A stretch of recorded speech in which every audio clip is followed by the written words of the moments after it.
കോട്ടയത്ത് നാളെ വിദ്യാഭ്യാസ സ്ഥാപനങ്ങൾക്ക് അവധിയാണ്. മലയോര മേഖലകളിൽ കനത്ത മഴ തുടരുകയാണ്. നിതിൻ തോമസ് കോട്ടയത്ത് നിന്നും ചേർത്തുണ്ട്. നിതിൻ, കോട്ടയത്തും അതിശക്തമായ കാറ്റും മഴയും ഒക്കെയാണ്. നാശനഷ്ടങ്ങൾ റിപ്പോർട്ട് ചെയ്യുന്നുണ്ടോ? ജില്ലയിൽ നിലവിലെ സാഹചര്യം എങ്ങനെയാണ്?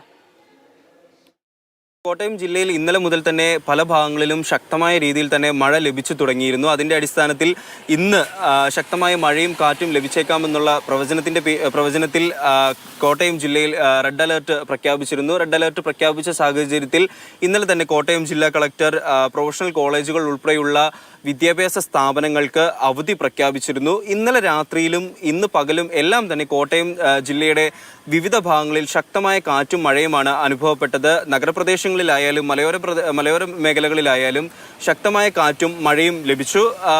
ഇതിനെ തുടർന്ന് പല ഭാഗത്തും കോട്ടയം ജില്ലയുടെ പല ഭാഗത്തും നാശനഷ്ടങ്ങൾ സംഭവിച്ചിട്ടുണ്ട്. കോട്ടയം പനമ്പാല പ്ലാത്തോട്ടത്തിൽ രവീന്ദ്രന്റെ വീടിന്റെ സംരക്ഷണ ഭിത്തി ഇന്നലെ രാത്രി ഇടിഞ്ഞു വീണിരുന്നു. വീടിനും ഭാഗികമായ കേടുപാടുകൾ സംഭവിച്ചു.